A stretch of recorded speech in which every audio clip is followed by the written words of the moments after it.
already, what, 1, 2, 3, 4 cars in a truck there, and it opens in 2 minutes ago, so it should be open.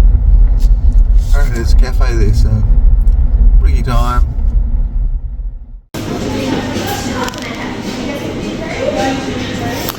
Bricky time at the cafe at the aquarium. Look at the view out the window. Magic. Diving. Don't be surprised if they do actually approach you. Get a bit too close for comfort, which can be very scary for some that don't know about sea snakes' personalities. So these guys are super friendly, really inquisitive. However, really cool, they've got something that's called subcutaneous respiration. So when they are underneath the water, they can still also breathe. What I mean by that is they will absorb little oxygen bubbles that float around through their skin cells or their skin cell groups. Gerald's feeling super lazy, he will absorb them through his butt as well. Easier for him. Alright. Oh god, this is why I get super wet. Hello Gerald. Sleeping. He is sleeping. Alright, so if you see guys, the main difference between our land snakes and our sea snakes is their body shape. So if we see Gerald here, if we flip him on his side, we'll see he has a nice pointy belly. That is perfect, helps him move through the water. He also has a nice paddle-like tail here, as you can see. However, that does mean that Gerald cannot really move around on land. So, like an egg, flops from side to side. So if you happen to see a sea snake washed up on the beach, which isn't uncommon, they get swept down in currents, washed up. This is him just coming up to say hello. Oh, whoa. Hello, Gerald. So he can't get out of there? No, he hasn't. No, or looking at their legs, but yeah, he's super inquisitive. He sees people who want to come up and say hello. These guys are longhorn cowfish. Yeah, getting their name from their two horns on the very tip of their head. See them sticking out. I think they are hungry. Let's have a look. So these guys have these two horns on their head there to forage for food. So they can actually spit or shoot water out of them, and they'll shoot these at the sand. That exposes little microorganisms and vertebrates, and that's what they eat. So they are really important for a reef to keep. They're almost like pest control. So they find out all these bugs, they eat them, and it's really good for a healthy marine ecosystem. They've also got these electric blue dots all over them. So we'll see as we wander on around. Venom has to be injected. So through something like spines, as you were saying, or a bite. And poison, you actually have to eat it or ingest it. So it's found inside of them. So these are our two examples here. So I'm going to start off with these guys. Really hungry. There we go.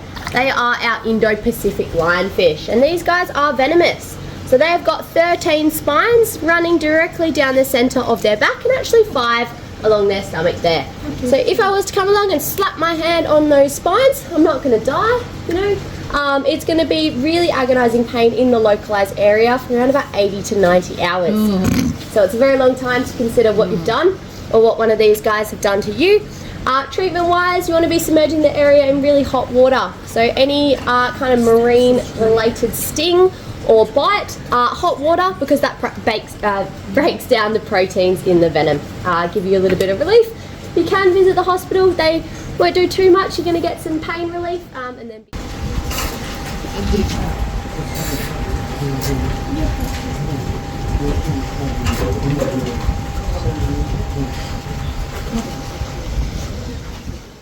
keep on bleeding because of that anti-clotting bacteria. They then use that amazing scent of smell to actually sniff it out again, follow it, and then they get a nice easy meal once it's weak or passed away, or they will actually sniff out. That's a scorpion fish. It's been a while since I've been here. But we do have a frogfish underneath the rock there, guys. People do mistake them for stonefish. They look very similar. They'll just sit on the ocean floor. They've got no swim bladder, so they'll sit there. They are also an ambush predator. What they do is they wait for their food to come to them. Alright, if you're not aware guys, stingrays are venomous. They do have that barb located on their tail. It's located a few inches from the very base of their tail.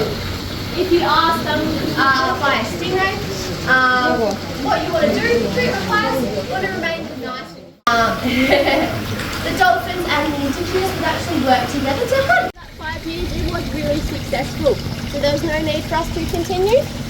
That is why this got taken over and turned into an aquarium after that. So there was a bit of stricter rules and regulations that came into play here in the area. So there was an increase of their minimum size limit up to 50 centimetres. So guys, in here we do have a few different species of fish. So our pink snapper, there's a lot of them in the centre there. They have got blue speckled scales along the bit of blue on their fins. You can see three coming in here now. We've also got a few other species. So right down here we've got some bar cheek coral trout. They are the yellow fish with the blue dots on them. This guy here, the big one, that is a gold spotted estuary cod. We're about to see some bigger ones in our shark lagoon as well. We've got a Chinaman here in the centre who's got blue horizontal stripes running down his side. Super cool. He's got two different appearances. So when he's feeling a little bit stressed, what will happen to him is he will actually produce a very bright red colour in his skin cells, producing really bright red bands around him. That'll deter predators away. The largest, she's Quobba. She's a large Australian whipray. This is Pinky. She's a big Australian whipray. We're with baby Leo, our baby little leopard whipray, cruising past you guys now. So as I mentioned before, guys, about these stingrays and their spiracles. You can see them nice and easily on our larger rays. So looking at these holes located behind their eyes. With Pinky now, you can see her squirting water out of them. With these spiracles, they open and close. That'll push or pump water through their gills. That is what allows stingrays to be able to continuously keep on breathing when they are stationary or they are having a nap buried underneath the bed. Pinky is very demanding.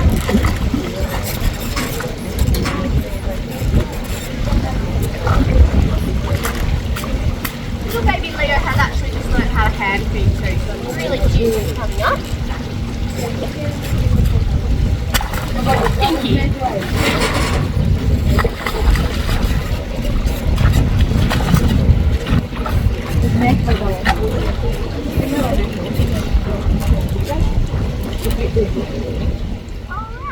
Get up there and do our shark feeding. We like to come over here and feed some of our large cod. They are sometimes more aggressive than our sharks. They like to steal food. So we've got some big we've got some big gold spotted estuary cods here. And we've also got a few other species. This guy here, who's a Rankin cod. We can see our large golden trevally starting to come in now as well. You can see two of our lemon sharks. Three. There we go. So we've got Lionel, who's just under there at the moment. We've got Lily, our largest, and little Noddy just over there. These lemon sharks are really common in our shallow shoreline. They hang around really sandy areas. They get their name from their really yellow skin, that happy belly. These sharks are one of the most studied sharks in the world. They're known for friendships and bonds and issues. They're commonly hanging around in pools. Here comes one of our sandbar whalers. We take a look, they'll come up from the deep. These sandbar whalers have one very distinctive large dorsal fin, like a big triangle. They are pelagic species, which means that they hang out in really deep oceans.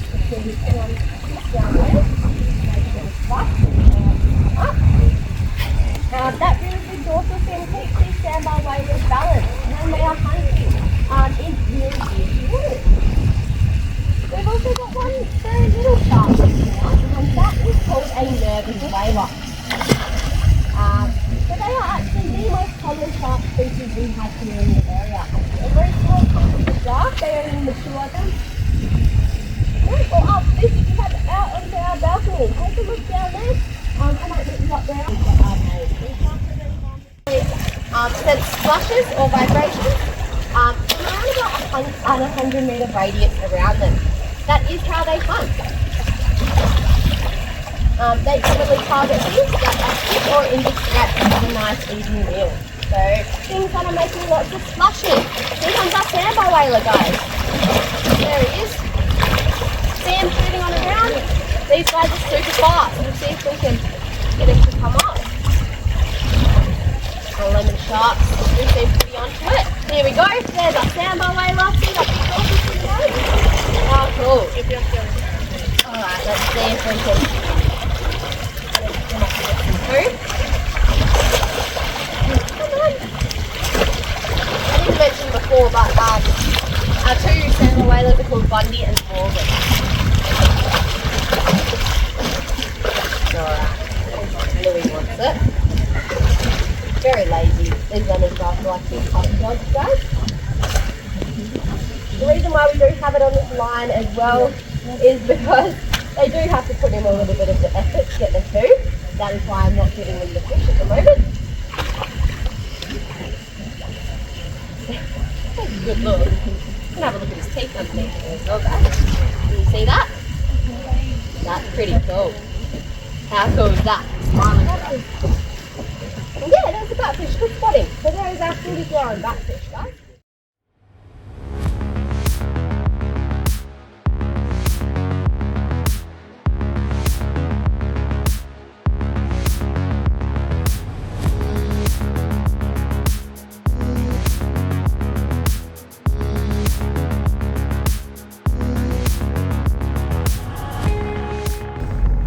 .30 in the morning, and I'm just leaving Hamelin Pool. I'll probably take my fly net off now. Flies are pretty thick here.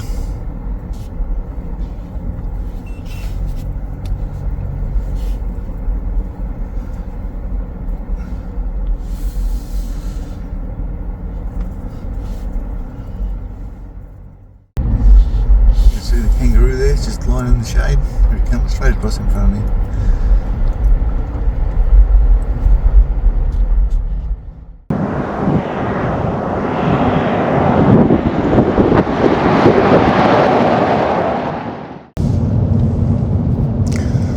Okay, heading to Bush Bay camp area. It's supposed to be by the beach. You book when you get there, find your spot first. So we'll, hopefully there'll be some spots there. It's, what is it now, 5 to 8, and it's 33 degrees outside. I think the top temp today is 44 or something.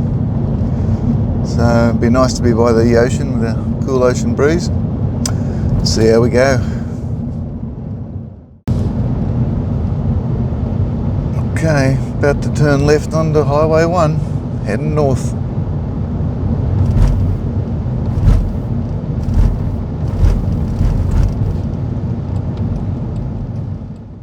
Just looking on those light poles there, they've got little wind generators on top as well as solar panels. Pretty cool.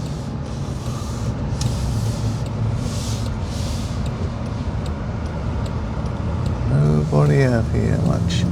Pretty quiet. Continue on National Route 1 for 163 kilometres. Okay, 8:14 a.m. Just cruising. Still cruising on the highway. We've only got 12 kilometres to go, and we turn off on Bush Bay Road. It's 10 to 10, and it's just cracked 39 degrees Celsius. Pretty warm out there. Car water temperature is 92 and oil temperature is 98, and transmission's sitting on 90. Transmission's locked up nice and it's all cool. EGT's at 575. We're sitting on 100 on the cruise control. That's the speed limit in Western Australia. Just turned onto Bush Bay Road. Morning gravel.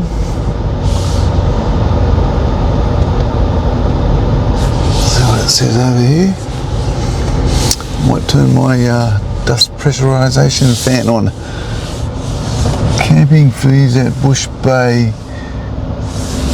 Beach are as follows: $10 per person per night, $3 per child per night. Kids under 6 free, along with Carnarvan locals. Evidence required. Rightio.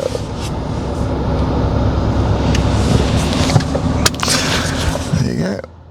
Should be able to see the ocean very soon.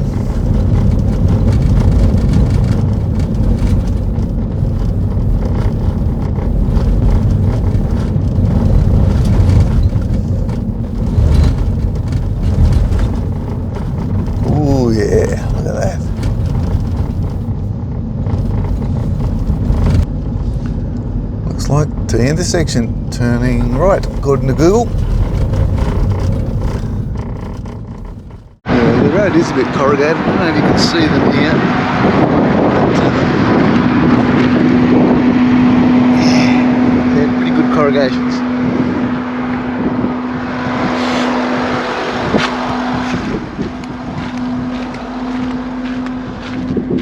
Put the fan on. It'll pressurise the caravan and hopefully keep the dust out. Look at that, you can see there.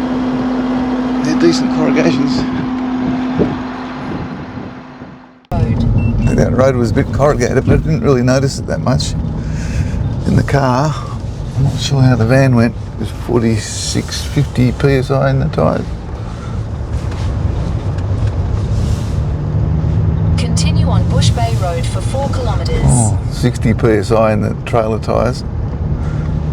Things might be a bit shaken up inside there. I'll put it on comfort mode in the car, very smooth. Oh, this looks like it. Oh yeah, spots in there. Oh, looks like you just go in there and camp anywhere you like. Heaps of room. This looks like this guy's little caravan set up down here. Thought it was a toilet block. I don't think there is a toilet block. There's the ocean right there. Well, it looks like they don't want you going straight up this road. Let's just go for a bit of a walk down here and see if it's worth driving down.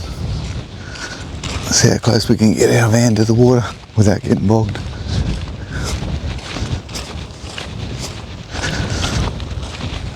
The guy in the corner up there, I've just stopped and had a chat to him. He's at the ideal spot right there.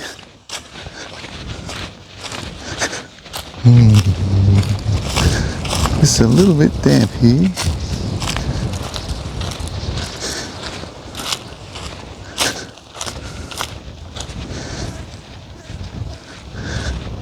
A little bit gooey.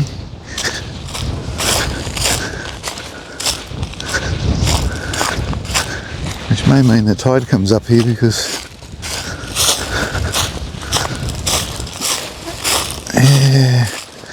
we haven't had any rain, so why would it be wet? We're getting into the seaweed now. This is the stuff I don't like. Oh yeah, look how deep it is there. I don't think I'll be driving down this one.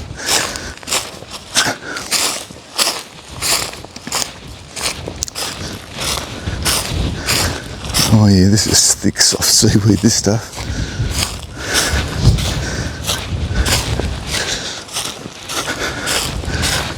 See what sort of a beach we got to work with.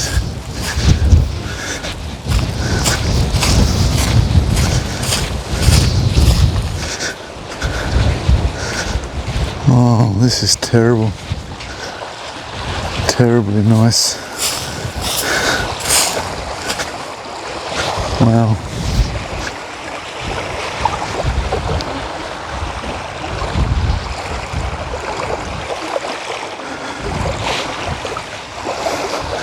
Have a look at the next one. Yeah, I think it's going to be hard to camp anywhere near this beach.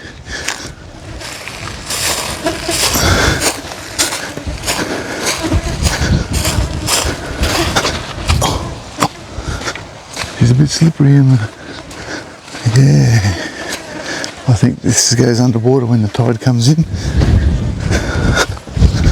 I'll be checking the tide charts. There's tide tracks here. The people have been up here. I'm thinking I might be staying back where I am, above the high tide mark.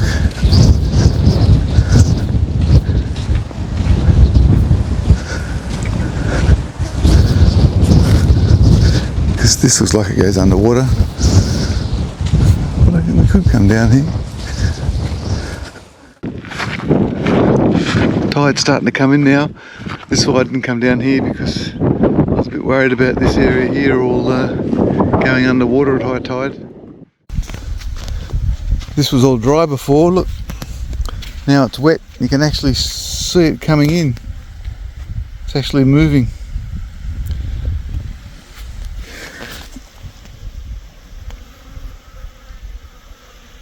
That's the tide coming in. High tide's in, what did I say, an hour and a quarter. Look at that. It's flowing down there pretty quick.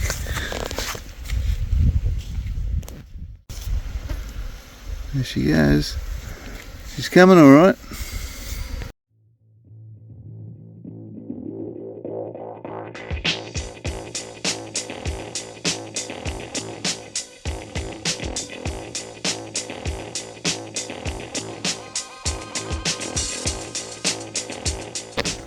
Sunset at Bush Bay campsite. Look at that.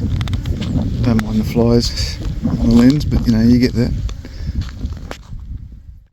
Sunset at Bush Bay camping area. It's just me and the 6,000 flies. As soon as the sun goes, the flies will go. Can't be soon enough. There's the chameleon and the defender. They're watching the sun go down. Look at that.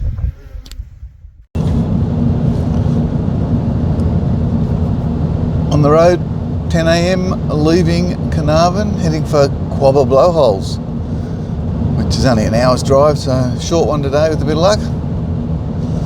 It's 38 degrees at 10 o'clock in the morning. Said top temperature of 40, so I think it might get more than 40. But just cruising. I think it's about 20 k's north of Carnarvan. We turn left to the blowhole.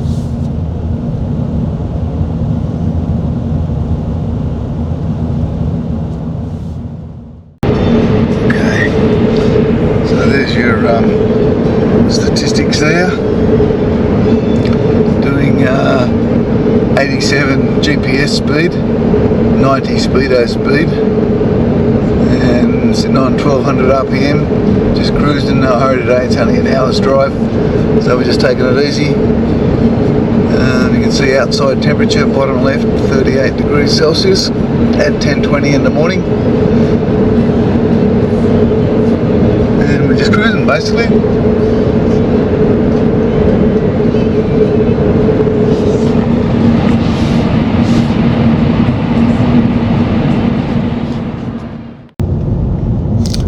We have arrived at Quobba blowholes. See if I can get a photo under the King Waves kill sign. In 600 metres, Turn left. onto Beach Road. Yep, that's to get to the campsite.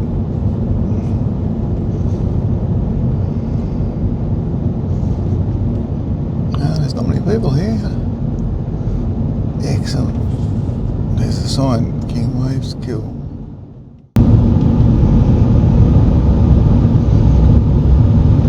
Take the next left onto Beach Road. Made it to the King Waves kill sign. And just over this way, that looks like the coffee caravan over there. That's where the blowholes are.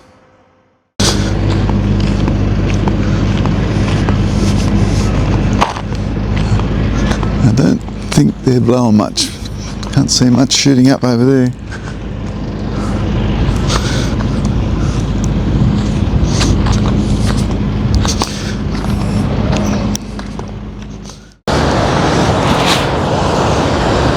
Beautiful coastline, look at that. That water is so blue.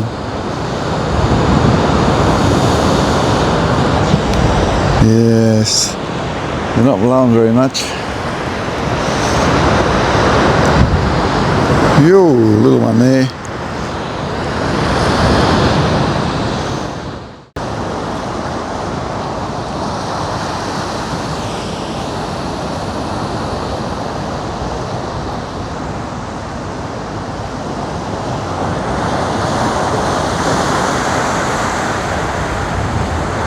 Yeah, well that's the blowhole, but not a lot happening at the moment. Ooh, a little bit. A couple of holes there.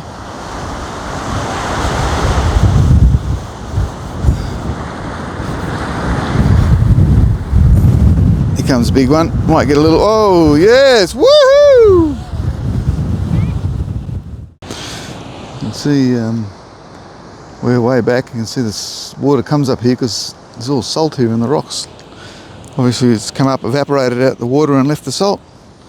Comes up a fair way. I think we get some big waves here. Not today though. So Quobba Station's about 9 kilometres north. We're not going up there at this point. We're going to the, in 1925, they had over 8,000 sheep were shorn at Quobba. Wow, that's a lot of sheep. Quobba Station's around 75,000 hectares, 187,000 acres in size and stretches 80 kilometres northwards, taking in the southern tip of Ningaloo Coast World Heritage. Whew.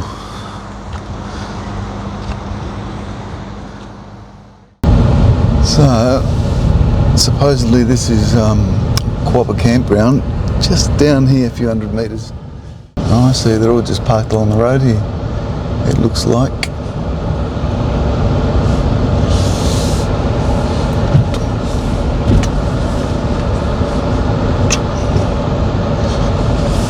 Camp host.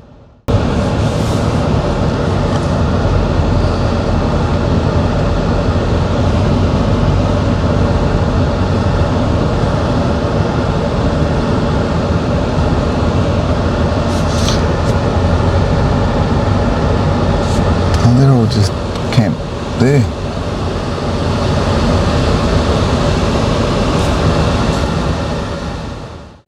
Okay, let's go for a look at what we have.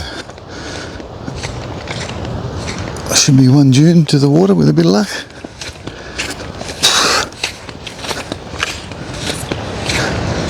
Why is this sticky?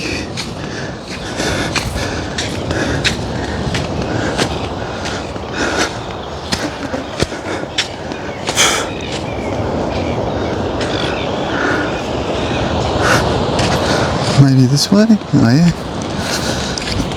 I'm up on the mountain now. Oh, look at that. Now that's seriously aqua.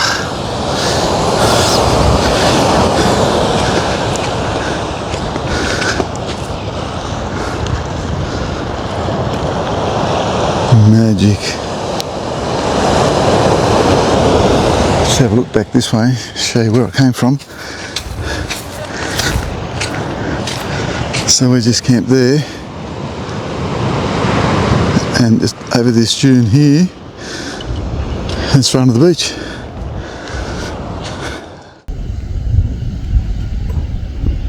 Look at that. They're just posing for a photo now, aren't they? As the sun slowly sets in the west at Quobba. Absolutely beautiful. Look at that.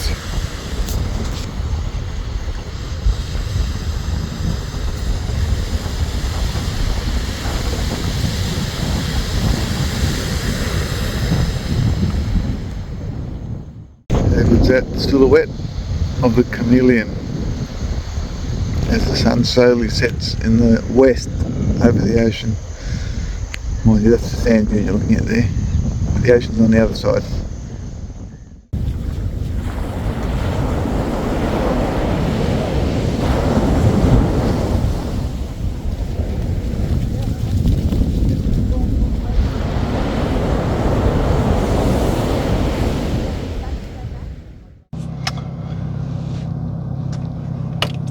On the road, leaving Quobba Point camp area, heading up to Lagoon Beach camp area. It's what time is it? 7:45 in the morning, and it's 27 degrees outside. It's not 27 in here. We're back at the blowholes at 8 o'clock in the morning. See if they're blowing any better than they were a couple of days ago. But oh, there's a little, whoa, yeah. Not very big, but it did blow. Let's see if it goes again. It's draining out, I can see it down there. Whee!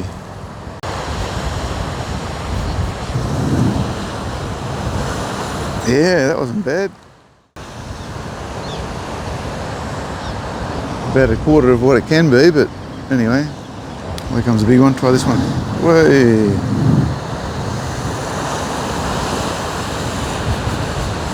Okay, that's better. And only comes the more sets.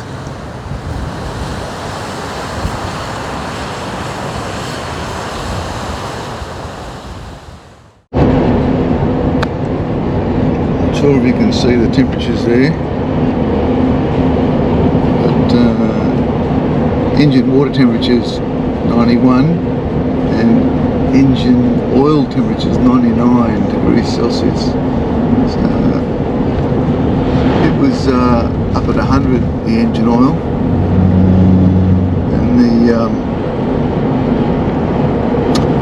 and the water was up to 93. As you can see, just dropping it off a couple of kilometres an hour, engine's down to 89 even now, and the engine oil's down to 96 from 100. So speed makes a difference. It is 39 degrees outside and a very hot wind blowing, so just taking it easy. Transmission just sits where it sits at 90. It's locked up a torque converter, so there's no slip, so there's no heat. So it's just cruising.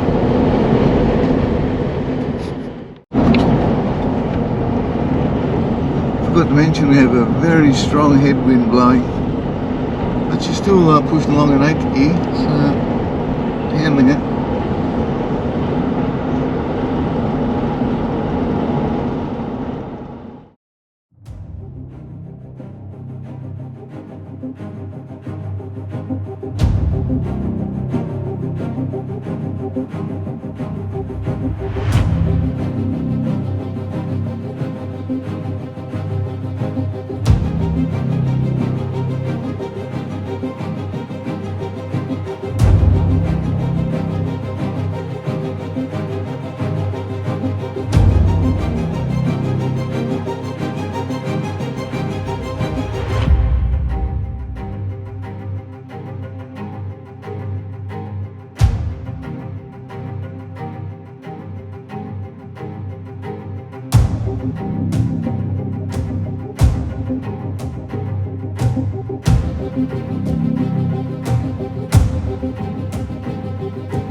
That was close. I nearly got everything wet, and I forgot to hit record anyway.